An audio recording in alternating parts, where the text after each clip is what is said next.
Son Y en ambos casos, ¿a qué se debe ese beneficio o perjuicio para el humanidad?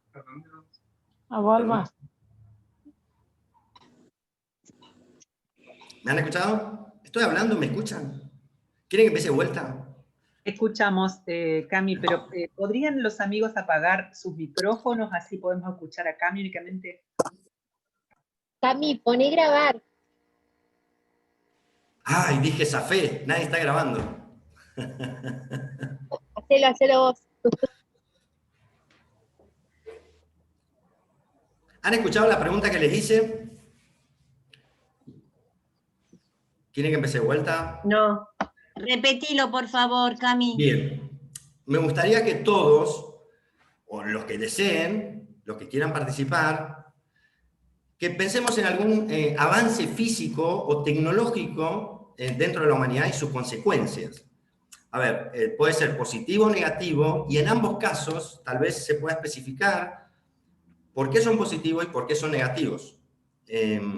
Pueden pedir la palabra, o si no, nuestra querida coordinadora Niaz va a estar muy pendiente al chat para estar leyendo uno por uno cada una de sus reflexiones.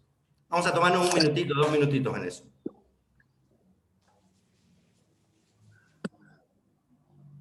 Si no, empiezo a nombrar uno por uno. A ver, voy viendo a quién tengo. Los medios de comunicación. Muy bien. Excelente. ¿Y es positivo o negativo? Tanto positivo como negativo, depende del uso. Excelente, excelente. O sea, la manera en que la usamos le da la connotación de si es positivo o negativo. Bien. Internet también dicen, Cami. Muy Específicamente bien. Internet. ¿Positivo o negativo?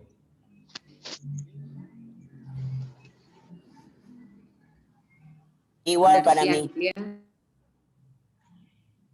La fisión del Depende átomo. del uso. Depende del uso. ¿Cómo, Susi, perdón?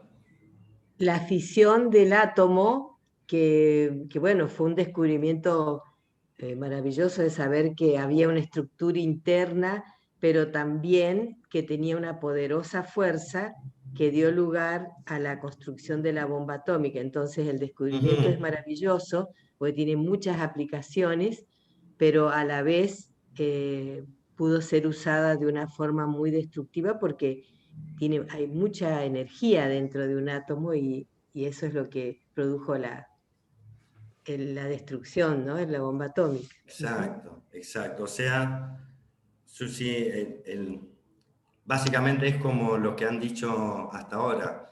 Depende cómo se usa, ¿no? Depende cómo se usa. Bien. Algo raro ahí. ¿Alguien más?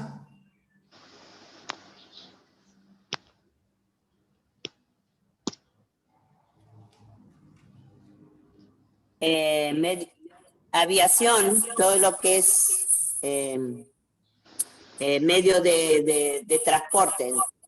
Perfecto, perfecto, sí. En medicina, todo lo que implica avances tecnológicos en aparatología para detectar distintas enfermedades al toque y tratamientos. Antes, por ejemplo, habían tratamientos para enfermedades muy duras, que no eran tan rápidos y bueno, hoy en día, gracias a los avances tecnológicos en medicina, se detectan y se atienden a tiempo. Muy bien, sí. También existe la clonación, por ejemplo, en la medicina. Y eso, por ejemplo, tiene cosas positivas, negativas. Pero bueno, lo podemos dejar ahí. Hemos hecho unas lindas reflexiones, más o menos lo que a grandes rasgos se ven en la humanidad actualmente, ¿no? Diferentes avances, los que son más ponderantes, más cotidianos para todos nosotros. Bien. Tal vez la mayor parte de la humanidad, aún los que no creen en temas religiosos, no puedan negar que los descubrimientos, así como hablamos recién, los descubrimientos de los últimos 150 años, por ejemplo, demuestran por momentos ciertos atrasos ético y espiritual. Porque una cosa es mental y otra cosa es ético y espiritual.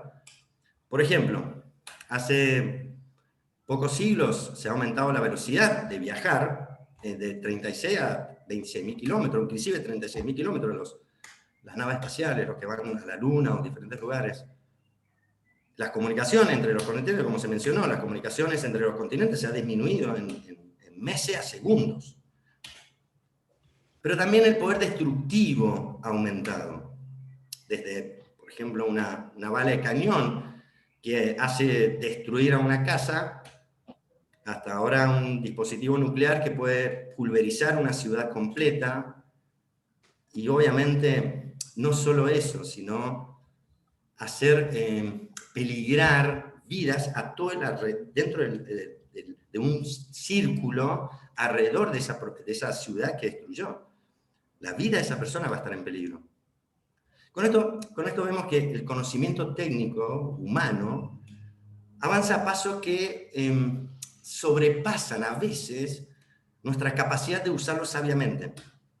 Esto sucede tanto para la energía nuclear, por ejemplo, como hasta redes sociales. Muchos de ustedes tienen redes sociales. Y tiene grandes peligros eso. El hecho de no saber usarlo, corremos riesgo de su uso, inclusive. Y en lo emocional y ético, digamos, y espiritual, observamos prejuicios de todo tipo, o sea, raciales, desigualdades entre hombres y mujeres, fanatismos. Ahora, ¿qué podría haber causado todo este cambio, ¿no? Este cambio violento? Tal vez nadie lo sepa, o sea, no sé si alguien lo sabe, pero sí hay una conciencia a nivel global dentro de la humanidad de que algo muy grande ha sucedido.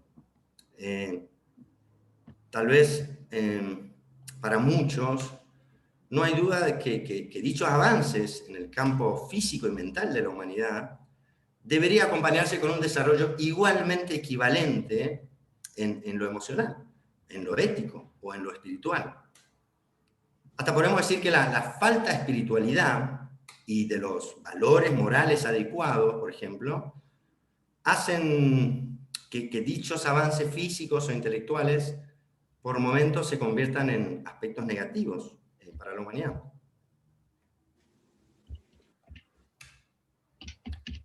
Es por esto que la religión ha vuelto a ser de suma importancia actualmente, desde hace un tiempo en adelante. En los momentos de crisis de la humanidad surgen preguntas que son religiosas en esencia, como por ejemplo, ¿quiénes somos? ¿De dónde venimos? ¿Por qué estamos aquí? ¿Hacia dónde vamos? ¿Cómo debemos vivir? ¿Cómo debemos interactuar con nuestros semejantes? Actualmente, la situación mundial, lo que está pasando a nivel mundial en la humanidad con el tema de la pandemia, amerita y acentúa la reflexión de estas preguntas, ¿no? Según algunos estudiosos en materia de profecías, la combinación de una crisis en la humanidad y la prometida visitación de guía divina debería aclarar los propósitos de la existencia de la historia humana y en última instancia generar una humanidad madura, pacífica y transformada cuando, según una cita de Isaías, dice: no alzará espada nación contra nación, ni se adiestrarán más para la guerra. La idea es llegar a eso, ¿no? O sea,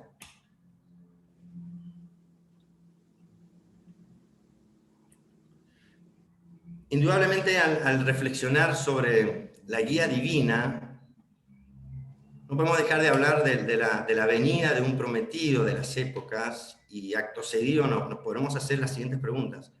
Todo lo podemos pensar. Si sucediera o hubiese sucedido una revelación de Dios en nuestros tiempos, ¿la reconoceríamos? ¿Estaríamos contados entre sus seguidores o entre sus opositores? ¿O simplemente seríamos indiferentes? O una pregunta aún más simple: ¿estaríamos enterados de ella durante las primeras décadas de su venida?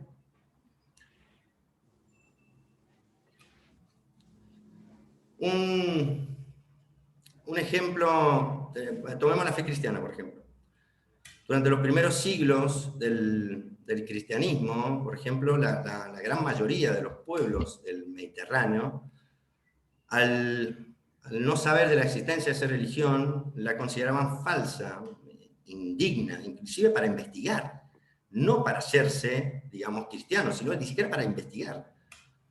Jesucristo, que no había cumplido de una forma literal, entre comillas, las principales profecías del Mesías esperado de esa época, fue rechazado por el pueblo judío. En ese tiempo solo se aceptaba, a ver, situémonos en la situación hace un poquito más de 2000 años, en ese tiempo solo se aceptaba la repetición de las doctrinas y leyes antiguas. Algunos decían que las manos de Dios estaban encadenadas y que Él mismo no podía cambiar las inmutables leyes de la Torá. Jesucristo insistió que Dios es Señor sobre sus leyes y las podría abrogar aún siendo antiguas y hacer leyes nuevas. Jesucristo enseñó un mensaje diferente de lo que el pueblo judío de ese momento esperaba. Cambió las leyes del divorcio y del sábado, por ejemplo.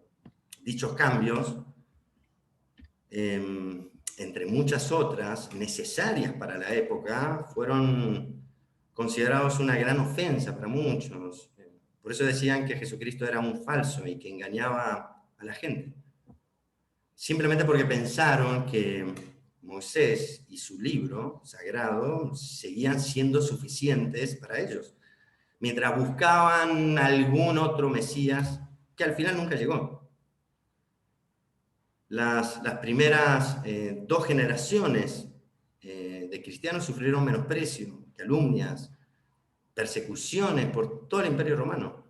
A pesar de tal rechazo, Jesucristo no dejó de ser luz, camino y vida para los pueblos. Durante los primeros 300 años de su historia, el cristianismo vivió tiempos muy, muy duros por la ignorancia y el menosprecio de los pueblos. Sus seguidores habían vivido constantes persecuciones. Hubieron y aún existen inclusive muchas acusaciones contra esa religión en la historia, en la literatura no cristiana, con tremendas calumnias, corrupción moral, absurdas supersticiones.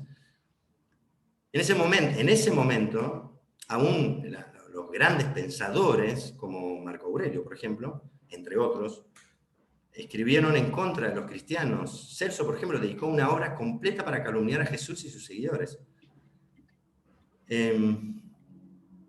Los ataques no procedieron solamente de estos escritores y las autoridades civiles o religiosas del Imperio Romano, sino que también de los seguidores de religiones populares de ese momento. Aún con tanta oposición, muchos historiadores todavía no se pueden explicar, no se ha podido explicar cómo el cristianismo venció todos esos obstáculos y luego del IV siglo más o menos ha salido victorioso. Y esto, lo victorioso se da más que nada porque el emperador Constantino acepta el cristianismo y las personas empezaron a abrazar la fe de Jesús. Era como un incentivo para las personas de la época.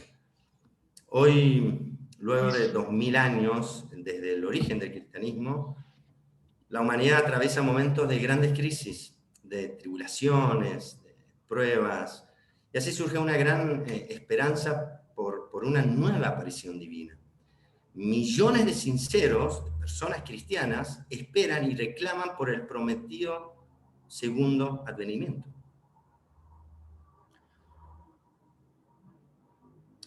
Algunas de las advertencias de Jesucristo que iremos desarrollando en los próximos slides son, por ejemplo, cuando nos dice que su retorno sería como un ladrón en la noche, que el verdadero prometido sería distinguido de los falsos profetas por sus frutos. Su promesa de que Dios enviará a aquel, el Espíritu de verdad, quien los guiará a una verdad más completa que su pueblo entonces pudiera sobrellevar. Y su mención en el libro de Revelaciones de que el prometido vendría en uno semejante al Hijo del Hombre y con un nombre nuevo. Tal vez no pueda aproximar esto a una probabilidad de que un prometido podría haber estado en la tierra y que, como un ladrón en la noche, pasar desapercibido por los mismos pueblos que ansiosamente lo están esperando, lo han esperado. Ahora, según la Biblia, las profecías, aparte de ser selladas y cerradas a la interpretación humana, denotan un acto de juicio de parte de los interesados, de las personas que les interesan. ¿Pero por qué? Porque Jesucristo, al hablar de que lo reconoceremos por sus frutos, no está hablando de la diferencia entre los verdaderos y falsos profetas. Por lo que el prometido tendría que haber venido, cumplido su misión y ser objeto de la búsqueda y la investigación. Tomemos las grandes religiones universales conocidas hasta ahora. Todos ellos han prometido a sus seguidores que en el tiempo vendrá al mundo un gran enviado de Dios, quien unirá a la humanidad y establecerá la paz. Por ejemplo, los hindúes esperan un avatar universal y la 10ª encarnación de guía divina. Los budistas anuncian la venida del 5º Buda, el de la hermandad universal. Los zoroastrianos anhelan la venida del Shah Bahram, el rey de la rectitud, que le dicen también. Los judíos, bueno, esperan al Mesías de los últimos tiempos y el Señor de las huestes. Los cristianos ansían el retorno de Cristo, o el Consolador, el Espíritu de la verdad, quien vendrá en la gloria del Padre. Los musulmanes tienen la esperanza de la venida del Gaem, o el Señor de la época. Esto han sido algunas de las grandes manifestaciones y las promesas de esas religiones a cada uno de sus seguidores. Un ejemplo de esas promesas lo podemos encontrar en las siguientes palabras de Jesucristo. Si me amáis, guardaréis mis mandamientos, y yo os pediré al Padre, y os dará otro Consolador para que esté con vosotros para siempre, el Espíritu de verdad.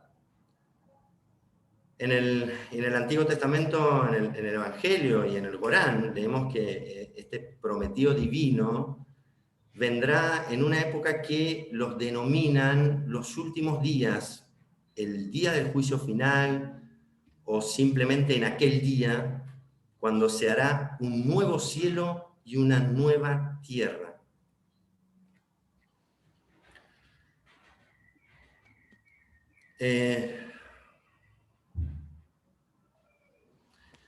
Muchos religiosos, creo que me pasé uno. No,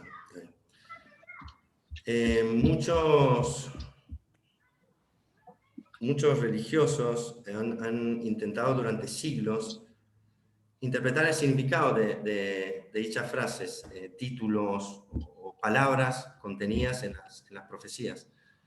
En la mayoría de los casos, los resultados han sido muy, muy pobres, y no solo eso, sino que han generado inclusive mayor confusión entre sus seguidores, entre las personas. Esto se debe, como se ha mencionado anteriormente, que las escrituras sagradas nos enseñan que la interpretación humana está vedada. Según el libro de Daniel, las expresiones proféticas están selladas y cerradas hasta el tiempo del fin. En el Nuevo Testamento, encontramos la siguiente cita referida a este tema: no juzguéis nada antes del tiempo. Hasta que venga el Señor, Él iluminará los secretos de las tinieblas y pondrá de manifiesto los designios de los corazones. Entonces sería obvio tal vez pensar que si las palabras no deben ser interpretadas, o juzgadas según el criterio humano, sus significados no serán literales o materiales, ¿no? Abdul-Bahá, el hijo de Baha'u'lláh, nos dice lo siguiente sobre la comprensión e interpretación de las palabras sagradas. La revelación, no sé, ¿alguien quiere leer? A ver, Susi Jun, ¿quiere leer usted, por favor? Las revelaciones de los profetas nunca pueden ser traducidas en forma adecuada, debido a la pobreza y la imperfección del lenguaje humano. Su pensar es tan elevado que las mentes humanas no lo comprenden. Es por eso que se usa la alegoría.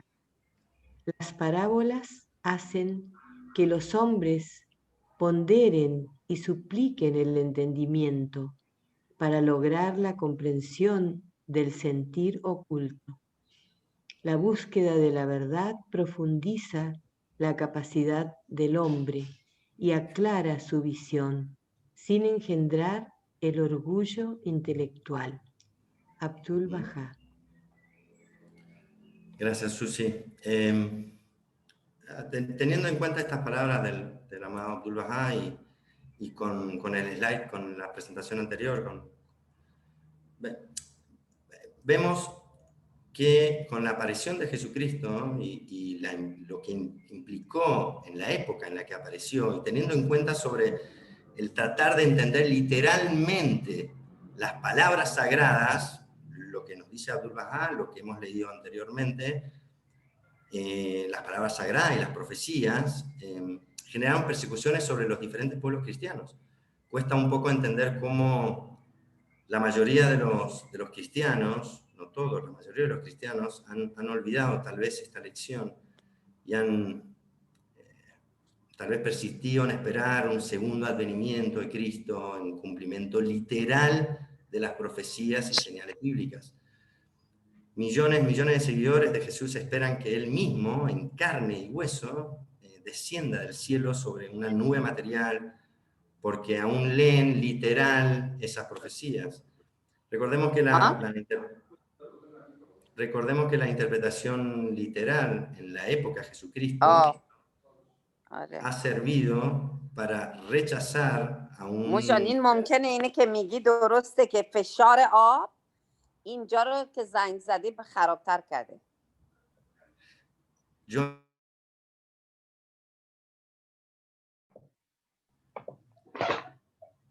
Iba a decir que yo también tengo una presión muy fuerte en el agua, justo entendí esas palabras y yo estaba de acuerdo. Volviendo al... ¿En qué estaba? Estaba diciendo que, a ver, esa forma de interpretar literalmente las palabras sagradas o las profecías ha servido para rechazar hace un poco más de 2000 años a un verdadero prometido en su venida, y bien podría suceder de nuevo. Sucedió antes, podría suceder nuevamente. Acá llegamos a la parábola de la viña. A ver, vamos a analizar algunas de las señales que nos dio Jesucristo que hablan sobre su retorno. Hasta ahora, ¿cómo vamos? Está muy claro, está como muy confuso, quieren que hagamos todo de vuelta, quieren que empecemos de vuelta y veamos cómo lo podemos explicar, ¿no? Perfecto, me gusta esa idea, están muy atentos, veo, me gusta.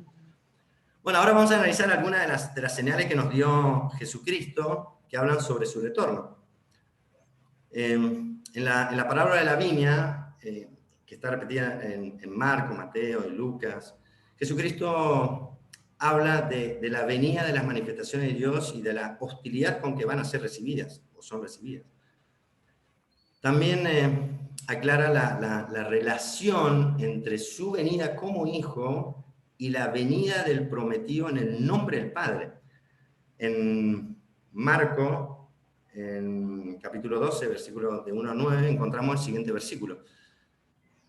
Entonces comenzó a decirles por parábolas: un hombre plantó una viña, la cercó de vallado, cavó un lugar, creo que era, perdón, creo que ahí se me fue la traducción. edificó una torre y la arrendó a unos labradores y se fue lejos. A su tiempo envió un siervo a los labradores para que recibiese de estos el fruto de la viña. Mas ellos, tomándole, le golpearon y le enviaron con las manos vacías.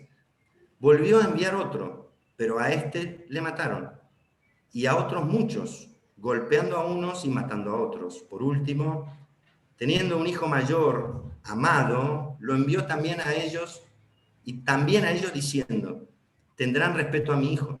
Mas aquellos labradores dijeron entre sí, este es el heredero, venid, matémosle, y la heredad será nuestra. Y tomándolo, le mataron y le echaron fuera de la viña. ¿Qué pues hará el Señor de la viña? Vendrá y destruirá a los labradores y dará la viña a otros. En esta cita de la viña en sí señala la religión, que siempre ha sido una sola.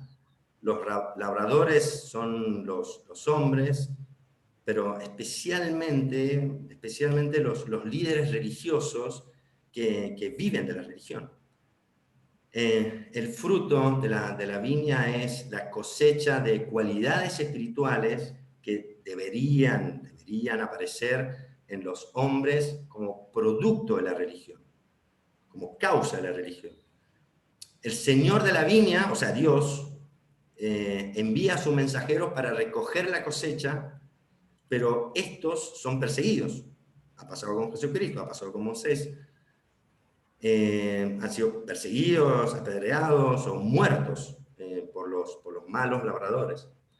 El Señor de la viña envió a su Hijo, o sea, Cristo, y a Él lo mataron. Finalmente el Señor, o sea, el Padre del Hijo, vendrá, desposeerá a los labradores y dará la viña, o sea, la religión, a otros. Jesucristo nos dio 3 claves en cuanto a su retorno en el nombre del Padre en el tiempo del fin. La primera la encontramos en Mateo, en la siguiente cita. Y será predicado este evangelio del reino, o sea, cristianismo, en todo el mundo por testimonio de los gentiles. Entonces vendrá el fin. Eso se encuentra en Mateo. O sea, su evangelio habrá sido predicado por todas partes del mundo. Eso es lo que dice básicamente en Mateo. La segunda la encontramos en Lucas, en la siguiente cita. Y caerán, ¿quiénes? Los judíos, al filo de la espada y serán llevados cautivos a todas las naciones, y Jerusalén será hollada por los gentiles, hasta que los tiempos de los gentiles sean cumplidos. O sea, que terminará el monopolio de los gentiles, o sea, que los no judíos, en la Tierra Santa, y comenzará el retorno de los judíos después de una larga dispersión. Y la tercera señal es dada por Jesucristo en Mateo, capítulo 24, versículo 15, y se refiere a una profecía de Daniel. Por tanto, cuando veáis en el lugar santo la abominación desoladora de que habló el profeta Daniel, entonces vendrá el fin. La profecía que se refiere es la siguiente: hasta 2300 días, entonces será purificado el santuario. En el tiempo del fin será la visión. Este es el origen, estas dos citas son el origen de una muy conocida profecía de los 2300 años, que causó mucha expectación mesiánica entre sectas cristianas y mediados del siglo XIX. Recordemos que Ezequiel explica...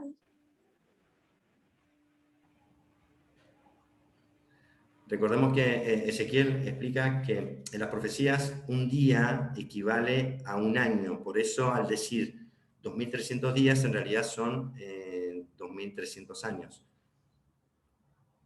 Ahora, la expectación del segundo advenimiento llegó a su apogeo en la década de 1840, más o menos a 1850. Los bíblicos estaban de acuerdo de que la profecía de los 2300 años mencionados por Daniel, cuyo punto de partida se habían acordado que el punto de partida era 457 años antes de Cristo, se había cumplido al fin en el año 1844. En ese mismo año, las sociedades bíblicas anunciaron que los últimos países del mundo que faltaban para recibir el Evangelio ya se habían abierto a los misioneros cristianos, cumpliendo la señal de que el Evangelio será llevado a todas partes del mundo. El día 21 de marzo de ese mismo año, de 1844, el gobierno de Turquía, que tenía dominio sobre Palestina, fue obligado en realidad por los países europeos a emitir un edicto de tolerancia que permitía la libre inmigración de los judíos a Palestina y la ciudad santa Jerusalén, dando fin a 18 siglos de monopolio de los gentiles. Y así en ese año de 1844 se habían cumplido las 3 señales dadas por Jesús.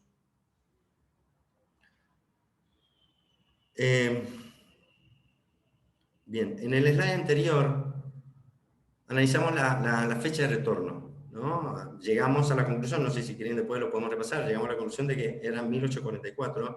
Ahora vamos a hablar sobre el lugar de retorno y su nombre.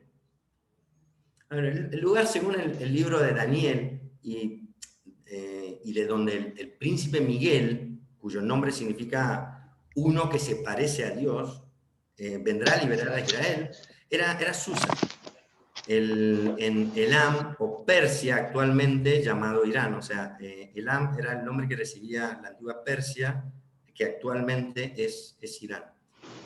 Susa, creo que lo vamos a ver más adelante, se refería a Shiraz. En ese momento se denominaba, era el nombre que se le daba a Shiraz, que es una ciudad que pertenece a Irán. Ezequiel dice: entonces me levanté y salí a la llanura, y he aquí la gloria de Dios parada allí, como la gloria que vi por el río Chebar, y caí rostro en tierra. El mismo libro, capítulo 43, versículo 2, recalca que la gloria de Dios vino a Israel por vía del oriente. Volviendo a las palabras de Ezequiel, el río Chebar que se menciona es antiguamente conocido como Quebar y entra en el río Tigris a unos pocos kilómetros al norte de la ciudad de Bagdad, lo que antiguamente era Babilonia. Isaías dice que desde Babilonia el Señor redimirá a Israel. Zacarías menciona que la fe del Señor de las huestes nacerá en Zerubabel, palabra que significa nacida o expulsada en Babilonia. En cuanto a su nombre, bueno, sabemos que será un nombre nuevo, lo vimos en unos slides antes, son palabras de Jesucristo, será un nombre nuevo, será conocido por títulos tales como la gloria de Dios, el Espíritu de verdad, el Señor de las huestes, el maravilloso es uno también, no está ahí, el Consolador, el Príncipe Miguel y algunos muchos más. Respecto al nombre debemos recordar que no hubo previo conocimiento ni estaba registrado en el Antiguo Testamento que el prometido de hace 2000 años iba a llamarse Jesús de Nazaret. No estaba en el Antiguo Testamento el nombre. La palabra Cristo significa el ungido, y este fue el título profético que Jesús asumió y cuyo significado es el escogido de Dios. En la víspera, vimos que la fecha es hasta ahora vimos que la fecha es 1844, el país es Irán y la ciudad es Shiraz. Ahora, en la víspera del 23 de mayo de 1844, en la ciudad de Shiraz, Persia, que antes era Elam, hoy Irán, en una vecindad de lo que antiguamente se llamaba Susa, un joven con el nombre de Sayyid Ali Muhammad proclamó a su primer discípulo que él era el Bab, o sea, la puerta, que prometía en los libros sagrados del pasado. Este primer discípulo, que se llamaba Mullah Hussein, había estudiado las profecías y se había preparado espiritualmente con oración y ayuno para la búsqueda de su amado. El Bab declaró que esa primera proclamación marcaba el inicio de una nueva era en la historia espiritual de la humanidad. El Bab en ese mismo momento le dijo a Mullah Hussein: les incumbe en este día a los pueblos del oriente y del occidente apresurarse a este umbral. Les incumbe levantarse tan sincera y espontáneamente como tú te has levantado, buscar con determinación y constancia a su prometido amado.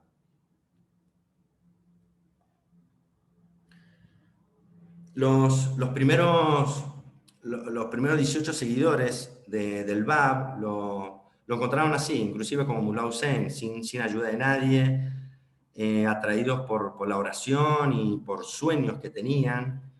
El Bab les preparó para su misión que se dispersaran en toda Persia, que anunciaran las buenas nuevas.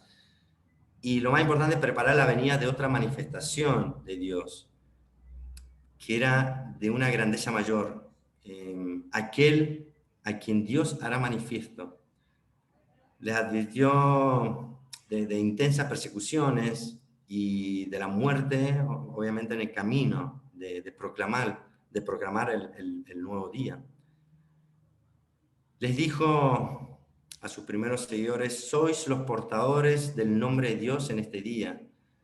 Os incumbe a cada uno de vosotros manifestar los atributos de Dios y ejemplificar por vuestras acciones y palabras los signos de su rectitud, su poder y gloria.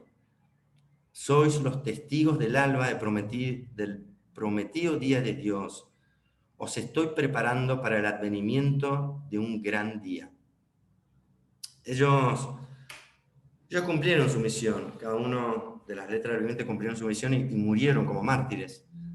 El 9 de julio de 1850, el Bab fue ejecutado en la plaza pública de Tabriz, frente a 750 fusiles, los 10.000, había muchísimas personas, había más o menos 10.000 personas que estaban ahí, espectadores,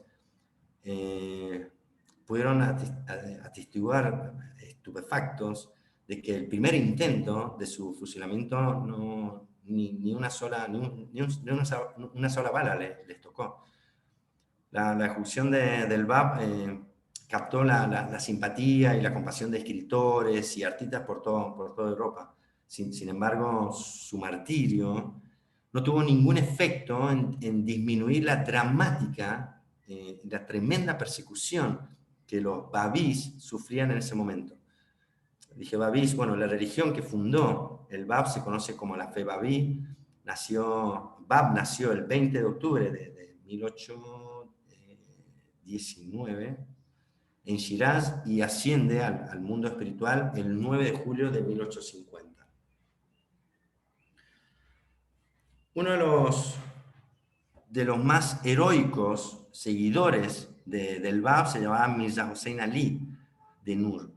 Nació el 12 de noviembre de 1817, hijo de un respetado ministro de la corte del Shah y de una venerable familia descendiente de un rey persa. En su niñez, Mirza Hossein Ali mostró una naturaleza extraordinaria de sabiduría, de conocimiento, bondad, compasión. De joven fue conocido como padre de los pobres. Al morir su padre, él rehusó asumir el puesto heredado en la corte del Shah. cuando tenía 27 años, recibió el mensaje del Bab, abrazó instantáneamente su causa y se entregó en el alma al servicio del profeta de Shiraz, ¿no? Del Bab. Su gran espíritu, sabiduría y amor hizo que ganara una ferviente admiración por parte de los babís, quienes lo llamaban Baha'u'lláh, que significa la gloria de Dios. Después del martirio del Bab, Baha'u'lláh fue un refugio, un sostén espiritual de los babís.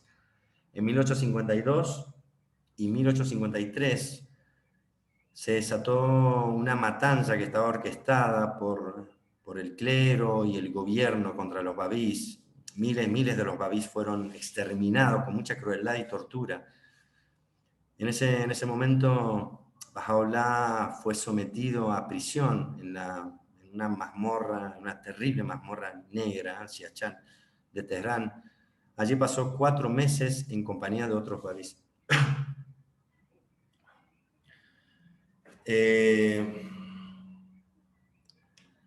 Fue en ese calabozo, en ese lugar, en esa cárcel, en ese calabozo, en donde Baha'u'lláh recibió la confirmación divina de que él era aquel a quien Dios hará manifiesto.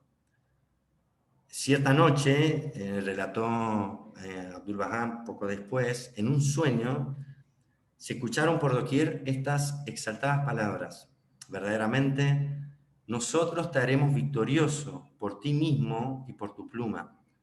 No te aflijas por lo que te ha acontecido, ni temas, porque tú estás a salvo. Antes de mucho Dios hará surgir los tesoros de la tierra, hombres que te ayudarán por ti mismo y por tu nombre, con lo cual Dios ha hecho revivir los corazones de aquellos que le han reconocido. Al salir de la mazmorra negra de Teherán, Baha'u'lláh fue despojado de todos sus bienes, desterrado a Irak, con toda su familia y unos cuantos babís que habían sobrevivido a la matanza del 1852-1853.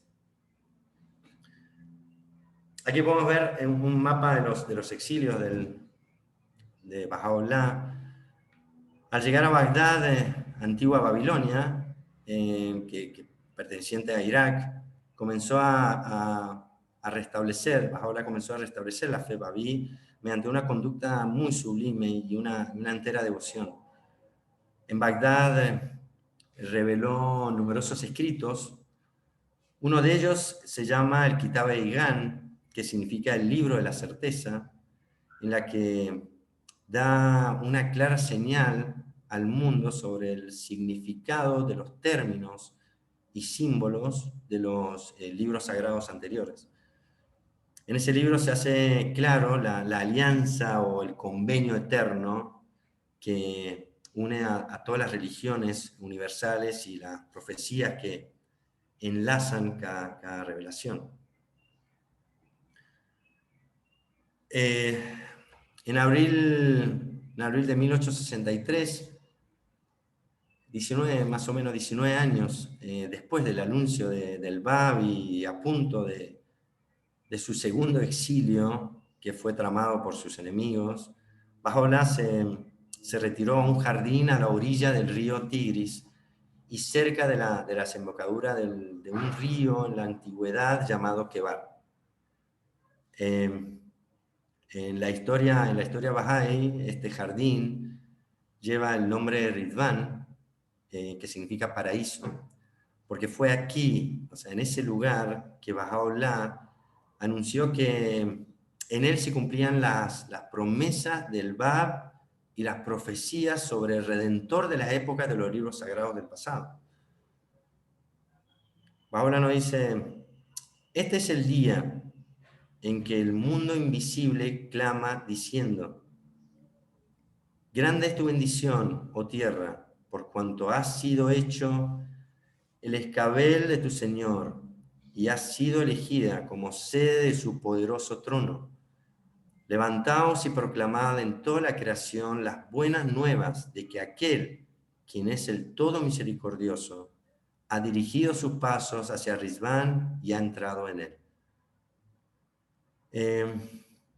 Bahá'u'lláh nació el 12 de noviembre de 1817 en Teherán y bueno, asciende al mundo espiritual el 29 de mayo de 1892 en Basji, Israel. Algunos de los, antes de entrar a los principios, Bahá'u'lláh nos dice que no debe enaltecerse quien ama a su patria, sino quien ama al mundo entero.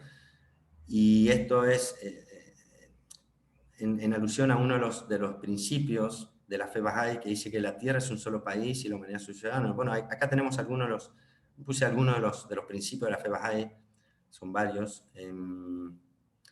La igualdad entre hombres y mujeres, la abolición de toda forma de prejuicios, la paz universal, la educación universal. Estos son algunos. Y para terminar, y como modo resumen del cumplimiento, o sea, hemos enunciado y tratamos de analizar y demostrar escuetamente el cumplimiento de las 3 profecías que hemos visto. Tenemos lo siguiente, a ver, se cumplieron los 2300 años profetizados en Daniel, a que Jesucristo refirió en Mateo. Hay que tener en mente que esos años se cuentan desde 457 a.C., y eso fue en 1844. Se terminó la exclusión de los judíos de la Tierra Santa y el monopolio de los gentiles. Esto fue una de las 3 señales dadas por Jesucristo mismo en Lucas. El edicto de retorno de los judíos fue firmado el 21 de marzo de 1844. Fue anunciado en 1844 que el Evangelio de Cristo se había llevado a todos los países del mundo cumpliendo la 3ª señal prometida en Mateo. Eso también se cumplió en 1844. El Bab anunció su misión en Shiraz, Persia, en la región donde Daniel profetizó este cumplimiento, en Susa, Shiraz, Elam, Irán. Nombre antiguo, nombre actual. El Bab inauguró la era prometida en el 23 de mayo de 1844, y en Daniel y Jeremías se hace mención que el lugar de la visión, la revelación divina, será en Elam, en Irán. Bueno, esto ha sido brevemente el análisis de algunas de las profecías que podemos encontrar en el cristianismo. Hay un libro extraordinario de William Sears llamado Ladrón en la noche, y en la que el autor hace un análisis de una manera brillante de las diferentes profecías contenidas en las diferentes grandes religiones que han aparecido a lo largo de la humanidad, pero enfocándose especialmente en el cristianismo. Espero que puedan leer ese maravilloso libro, de la cual me traté de basarme en algunas cosas. Esto ha sido todo, espero que les haya gustado, yo lo disfruté, y los que hayan disfrutado, levanten la mano, por favor. Un aplauso. Amigos, por favor, saquemos el micrófono y démosle un gran aplauso a nuestro querido Cami Roani por esta gran charla. ¡Grande, Bravo. Cami! ¡Grande, Cami! Muy bien, Gracias. muy bien, Cami querido. Hermoso, Muchas Cami. Muchas Gracias. gracias, Cami. Yo veo muchas Clarísimo. caras mucho más capaces que yo para dar temas de similar envergadura, pero bueno, gracias a la comunidad de Rosario, a la comisión, por darme esta oportunidad. Me encantó desarrollarlo. Cami, muchísimas gracias por esta clara y tan informativa charla acerca de la venida de Bahá'u'lláh, como prometido Mesías para esta época. Vamos a abrir el chat para cualquier duda, inquietud que algún amigo tenga para hacer a Cami. Serán leídos y, bueno, respondidos por Cami. Y para más información pueden dejar sus números o sus mails para que el comité organizador pueda comunicarse con los interesados para más información y para ser parte de este equipo todos los domingos. Gracias. Igual, Nia Jun, me gustaría decirle que Yo voy a responder a las preguntas que surjan, pero cualquiera, todos podemos responder. Este tema es un tema fascinante, es un tema que siempre me gustó desarrollarla. Esta vez lo puedo desarrollar gracias a la comunidad de Rosario que me ha pedido desarrollarla, pero estoy seguro que acá hay muchas personas que saben bastante este tema, así que cualquiera que pueda responder.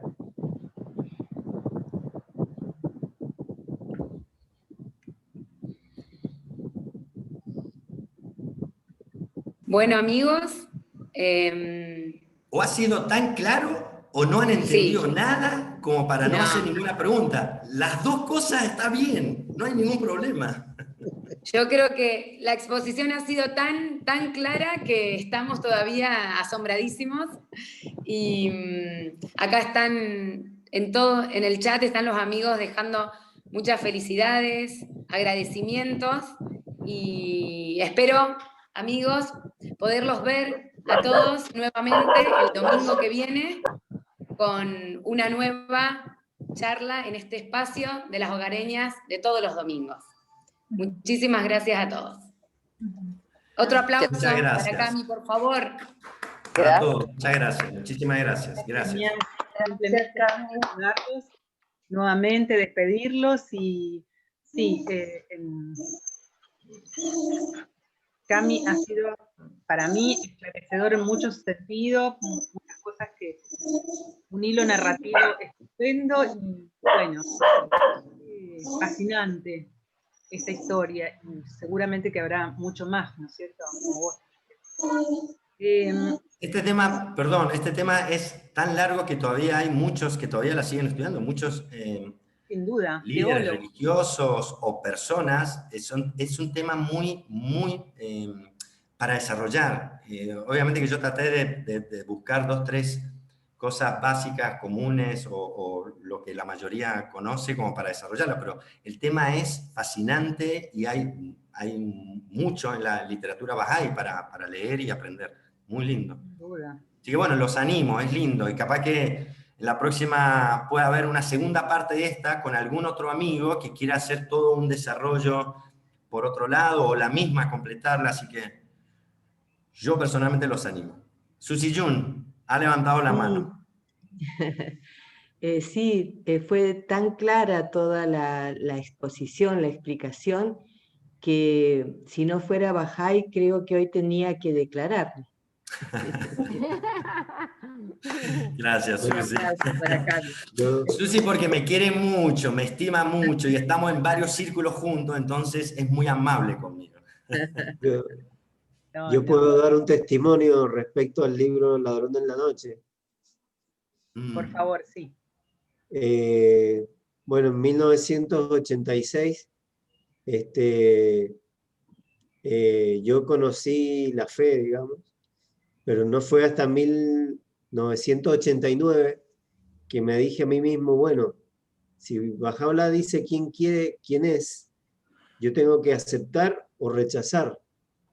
Y fue leyendo el libro Ladrón en la Noche, que hice gracias a William Sears, esa investigación que él hace novelada ahí, y junto a la Biblia fui esclareciendo para mi alma eso que Cami hoy expuso, y para mí fue esclarecedor, sí, se dice así, ¿no?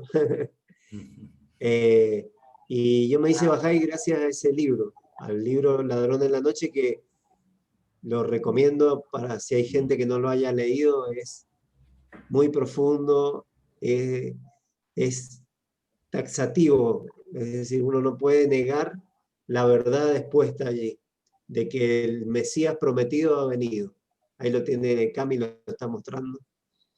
Bueno, eso quería decir como testimonio. Muchas gracias, Andrés. Gracias, Andrés. Muchas gracias. Una de las, recordarles también, para los que no lo saben, que una de las premisas, una de las propuestas de la fe Bahá'í es justamente la búsqueda libre de la verdad. Y bueno, uno de los caminos es el que propone, el que nos han sido propuestos esta tarde-noche. Así que, bueno, estamos...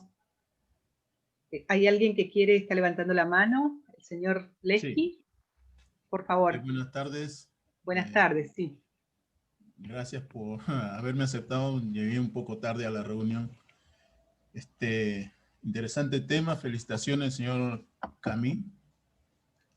Yo soy Bahá'í también y quería hacer una pregunta relacionada a este tema. Porque en la Biblia se dice, ¿no? Por ejemplo, que Jesucristo, cuando le preguntan, dice, del día ni la hora nadie lo sabe. Nadie, excepto mi Padre que está en el cielo. Y algunos argumentan eso como evidencia de que es imposible identificar, ¿no? Por ejemplo, el año 1844 con el cumplimiento de las profecías. ¿Qué comentario podés hacer, Camí, por favor? Realmente, Lesky es tu nombre, ¿no? Sí. Me has atrapado porque lo que yo busqué me llevó a 1844. Yo esa parte dentro de mi investigación no lo encontré. No lo encontré dentro de mi investigación. No sé si alguno de los amigos que están presentes, si han repasado ese tema, que puedan aportar, ayudar.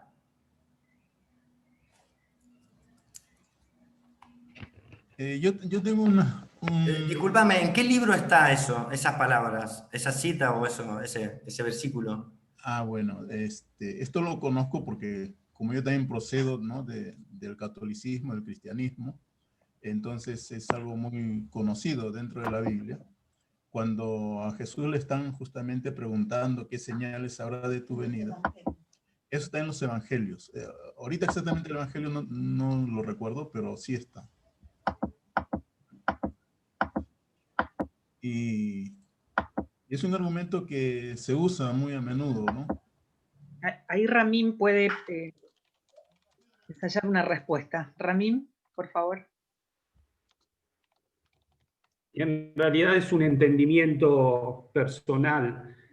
Sí, creo que como dice Lesky, está esas palabras. De acuerdo a lo que entiendo, es que esas palabras se refieren a los seres humanos, que no es claro para ellos la hora. Pero como Cami explicó muy bien, esas señales están y que de alguna manera, en lo particular, relaciono con las palabras de Daniel, de que esas señales o esos signos están, pero están como sellados y que de alguna manera cuando viniera el prometido eso se iba a aclarar en cierta manera. Entonces, ahí hay una doble relación entre el entendimiento humano, que no es fácil desentrañar el significado oculto de las palabras de la Biblia, y justamente la revelación clara, pristina, de la hora en que iba a llegar el prometido. Sin embargo, están en la profundidad de esas señales que Cami expuso, ¿no? Eso, para aclarar, está en el Evangelio de Mateo. ¿Yo puedo agregar una cosa más? Sí. Sí, por favor, no sé quién habló. Disculpen, soy Saba. ¿Puedo opinar también algo de mi propio? Saba. Por favor. También yo por ahí podría agregar que no podemos tomar un versículo de la Biblia y descontextualizarlo, sino que verdaderamente, como bien Cami dijo, todo se habla en los textos sagrados en parábola. Por lo pronto, esto de que nadie sabrá la hora y todo eso, tendríamos que ponerlo en el contexto del resto. Ha dicho, quería decir, no está bien extraer una parte de la Biblia, eso mismo ha dado lugar a interpretaciones, a divisiones, que somos testigos actualmente que del mismo libro sagrado hay más de no sé cuántos mil derivaciones, ¿no? Malentendidos y malas interpretaciones que ha separado los corazones de los seres humanos. No sé si estoy clara. No quiero entrar a decir que conozco la Biblia, ni quiero decir que está o no está, sino en concreto decir para aquel investigador o para aquel buscador que tiene alguna pregunta, primero que se ha mencionado un libro que yo también me voy a poner serio a estudiarlo. Luego, que no tiene otra cosa, sino solo la Biblia.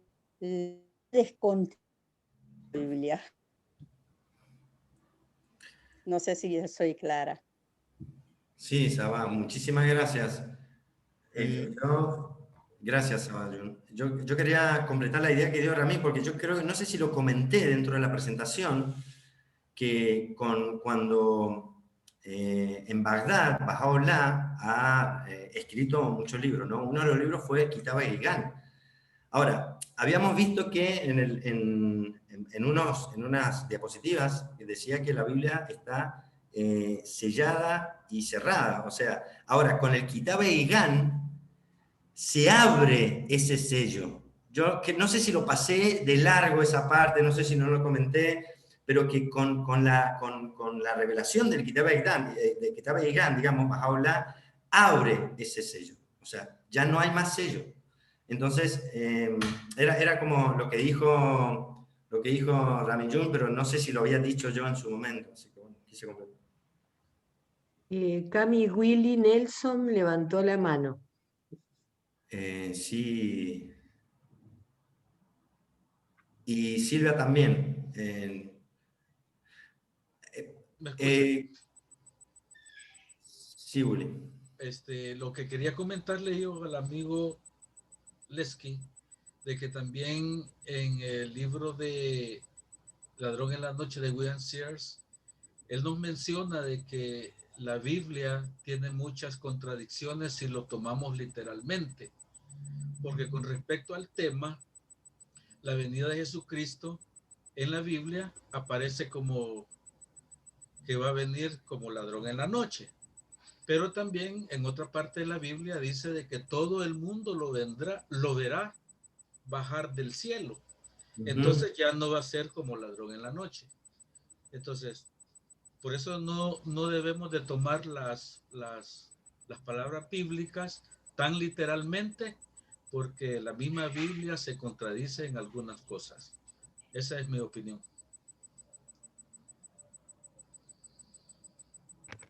Gracias, Willy. Sí, hay una parte que habla de que baja del cielo, y bueno, se refiere a que es del cielo, viene el cielo y va al cielo. Sí. Gracias. No me acuerdo quién más levantó la mano. Yo mismo. Ah, Silvia. Nuestra querida e impresionante Silvia. Cami, lo único que quería, porque, ¿sabes? Se me corta, a veces escucho a la mitad lo que están preguntando y contestando, ¿no? Pero me quedé con la parte del Apocalipsis, que está en contestación a unas preguntas, y William Sears también lo explica, que el Apocalipsis está sellado hasta el tiempo del fin. O sea, en la misma Biblia lo dice, o sea que el pueblo cristiano no puede interpretar lo que dice el Apocalipsis. Recién Bahá'u'lláh puede explicarlo, ¿no? Entonces, eso quería decir. Gracias, Silvia. Se escuchó perfecto lo que dijo, no se entrecortó nada. Sí, Lesky. Sí, Gracias. miren, yo hice la pregunta y también tengo una respuesta para ello. O sea, una opinión, digamos, ¿no? Mi opinión es lo siguiente. Para empezar, está dentro del mismo contexto porque es dentro del capítulo 24 de Mateo, ¿no? Donde están las tres señales que también explica William Sears. Y mi explicación, al menos que me satisface también a mí, es que Jesucristo dice, del día ni la hora nadie lo sabe. Y justamente cuando nosotros medimos el tiempo, no solamente lo medimos en días y horas, también lo medimos en semanas, meses y años, ¿no? Y justamente lo que sí está claramente definido, no solamente en el Nuevo Testamento, tenemos el Apocalipsis, tenemos la referencia de Daniel, que es explícita de Jesucristo, que nos indican claramente el año, cuándo va a suceder esto. Y justamente no hay forma de decir que no es 1844, ¿no? Entonces, cuando se refiere a día y hora, obviamente eso nadie no está profetizado en la Biblia, ¿no? Y hay un enlace entre esta palabra de Cristo con las primeras palabras que también el Bab le dice a Mullah Hussein, ¿no?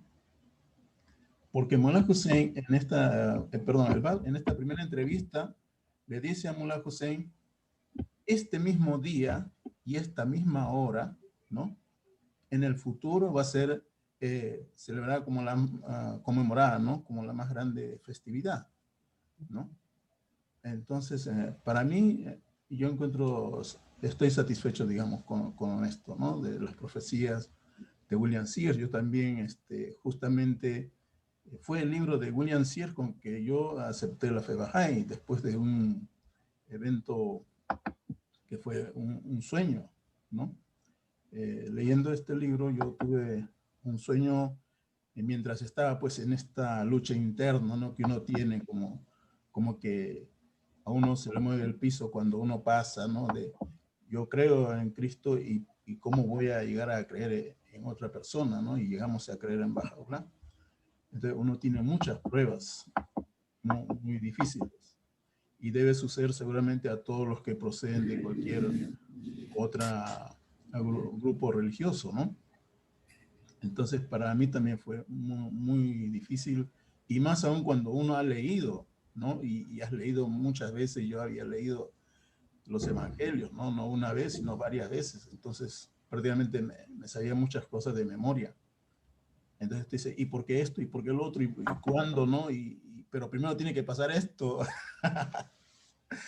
Sí, es un tema fascinante eso. Un tema muy fascinante. Gracias, Lesky. Muchas gracias. Bueno, queridos amigos, lamentablemente se nos está terminando el tiempo de la reunión. Fue tan hermosa, Cami, que bueno, queremos la segunda parte. ¿Qué querés que te diga? Bueno, quizás Dios mediante más adelante. Para cualquier información, más material, por favor, los que deseen saber más, no duden en comunicarse con el comité organizador para que se les pueda acercar material y más información. Cami, te volvemos a agradecer, muchísimas gracias por todo y un saludo grande a todos, que terminen lindo el domingo. Hasta la próxima. Muchas gracias. Y por favor, compartan la grabación. Gracias. Adiós. Muchas gracias. Gracias, Cami. Gracias a YouTube. Gracias a todos.